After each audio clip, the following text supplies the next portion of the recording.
What's up, friends, fellow card collectors, card hobbies here, and yeah, I'm gonna do a quick off the cuff here. This probably won't be one of those 20-30 minute rambles I do while sitting in the car. So yeah, let's start off by talking about the Sports Card Hall of Fame on YouTube, and I'm also gonna touch on this whole Tua Watson deal going on with the Dolphins. So let's go ahead and roll that intro, and then we'll get right into it.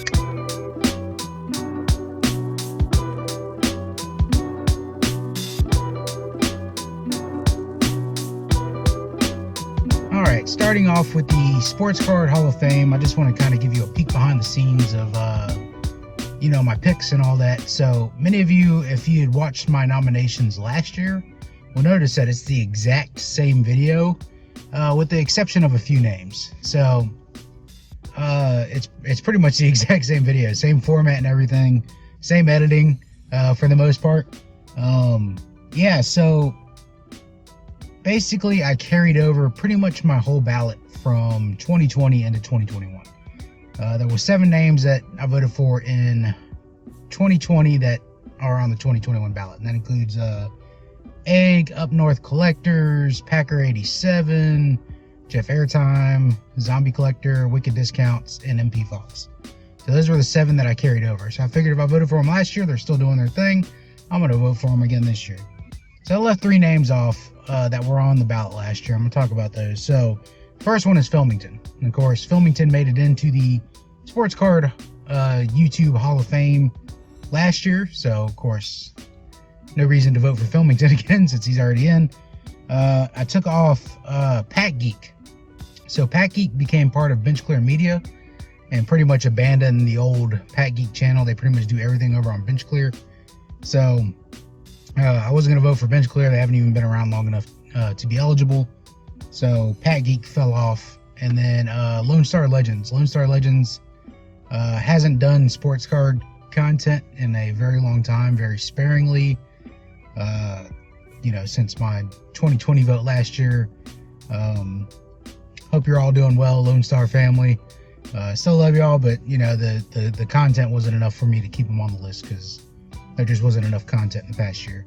The 3 new names I added since those 3 fell off were Scotty Arania Boys, Reindeer Studios, and Thrice Aroni. So Arania Boys, that's a no-brainer.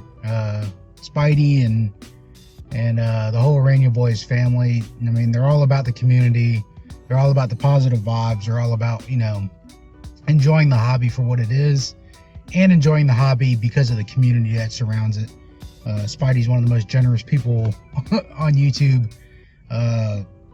Always, just send straight out of the heart. And is not afraid to send some banger cards to people, not really asking anything in return. But Spidey's definitely an awesome, generous person in this hobby, and I can't say enough about what Spidey does to bridge different communities together. Really awesome representative of the hobby. Second one was Reindeer Studios. Reindeer Studios, technically, I mean, it's an art channel. I mean, technically it is a sports card channel too. But it's mainly an art channel. And Scott at Reindeer Studios, another awesome person. Very talented, does awesome videos, does very witty videos.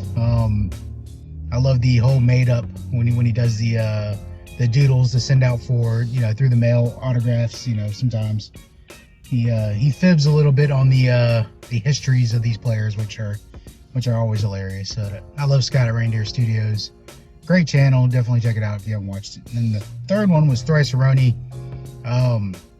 One thing about football card collectors is you don't see a lot of them getting votes to go into the Sports Card Hall of Fame, which is funny because there are some very big football YouTube channels, and Packer Cards 87 is one of them. I think Pac-Man's another one. There's a few really big football card channels that focus mainly on football, and they might throw in some basketball. You might even see baseball sprinkled in there here and there, but I think mainly because the Hall of Fame, the Sports Card Hall of Fame thing originates around Mike, Baseball Collector. That bubble of people is mainly baseball collectors. mainly the baseball side of the hobby, but you also got the football side of the hobby. You got a lot of people on the football side of the hobby too. So, and then you got those of us that kind of intermingle between the two bubbles, I guess you could say. Yeah, so Thrice Runny is definitely one of those that need to be considered as well. Great creativity. Love the little skits or the little the little snippets before you get into the card videos. Most of his card videos are like everybody else's, where you see the cards, a rip,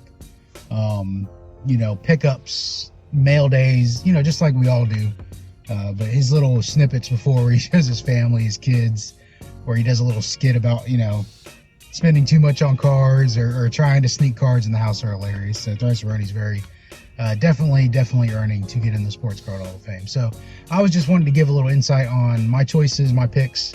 Yeah, and the video is pretty much exactly the same, just with 3 new names. And I figure if I vote for them last year, they're worthy to come in this year if they're still doing their thing. And the same thing will probably be for next year as well, because if none of the names get voted in, the ballot's going to be exactly the same. But I'm pretty sure there's some names on my list that should get in this year. I've seen a few of the names on lots of people's lists that, in my mind are pretty much shoo-ins to get in. Mainly, Egg and Up North Collectors. I think both of those channels definitely get in this year. Up North almost got in last year. So I think Up North and Egg are definitely pretty much locks to get in. But, I don't know what the odds are. I haven't seen the Vegas odds on the Sports Card Hall of Fame. All right, let's move on to talking about Tua and Watson. So you may be wondering, what do you mean by Tua and Watson? Well, if you don't follow a lot of, Miami Dolphins rumors, which mainly people don't unless you're a Dolphins fan, you would hear that the Dolphins may be interested in getting Deshaun Watson from Houston. Now, if you're a football fan, you know about Deshaun Watson not really wanting to be in Houston anymore.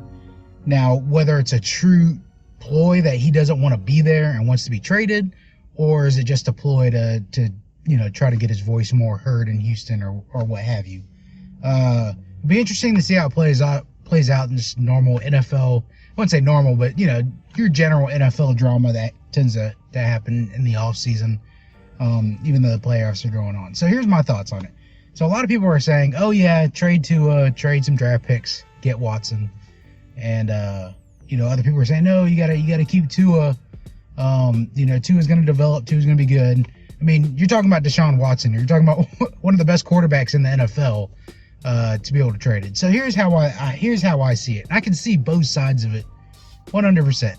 So a lot of Dolphins fans are emotionally tied to Tua, mainly because, there was a whole tank for Tua season and didn't even tank and get the first pick, which Cincinnati got in the draft of Burrow. Then you had Herbert come along, who was drafted after Tua, who put up a monster season.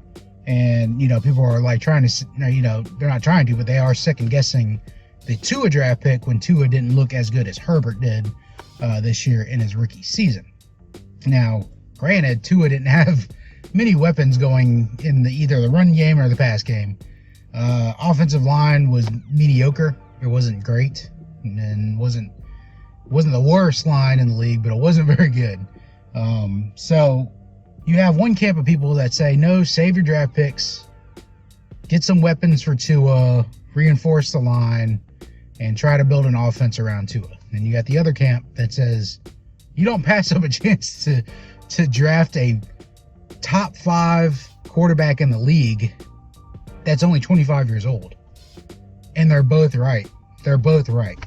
So what's the downside of keeping Tua versus the downside of trading for Watson? Well, the downside of keeping Tua is if Tua doesn't develop, then you're kind of in the same, you're kind of in that middle area, the death zone of the NFL, where you're not bad enough to get a top draft pick, but you're not good enough to make the playoffs or push for a Super Bowl. And that's the downside of sticking with Tua if Tua doesn't develop, right? So what's the downside of trading for Deshaun Watson? Well, trading for Deshaun Watson is going to cost you a lot. You're probably going to have to give them Tua, right? You're probably going to have to give them some high draft picks, first rounders, because you're talking about a superstar quarterback. So you get Watson, boom, your quarterback situation is pretty much 100%, fixed. But then you're left with the problem of you don't have the draft capital to build your team to bring more weapons in. You'd have to go to the free agency route. And then you're dealing with salary caps and all that. So what would I do? What would be my personal opinion on what to do in that situation? Well, I don't work for the Dolphins, so I don't get paid to make these decisions. But me personally, being a Dolphins fan for so long, I've seen them go the free agent, dancing around the salary cap thing before, signing big name stars to big contracts and not having it work out because it wasn't enough for the team. Personally, I would like to see us keep the draft picks, see what Coach Flores can do with these draft picks to build a winner, right? Keep Tua, build around him. That's my opinion. And if they decide to go the other route and trade all that draft capital and bring in Deshaun Watson and let Tua go, I'm okay with that too. I mean, because you're getting a wonderful quarterback, but, who's he going to throw to? Parker wasn't that good last year. What's our weapons? Allen Hurns coming back, Albert Wilson. You need some dynamic playmakers there. Gaskin, what are you going to do to build the line without those draft picks? So I'm kind of torn either way. I want to keep Tua. I would love to see Tua develop into a great player with the Dolphins, become a franchise quarterback. I would love to see that more than anything else because we haven't had that franchise quarterback in Miami forever. And I think a lot of Dolphins fans are putting their heart hoping that's Tua. Hoping Tua becomes our franchise quarterback.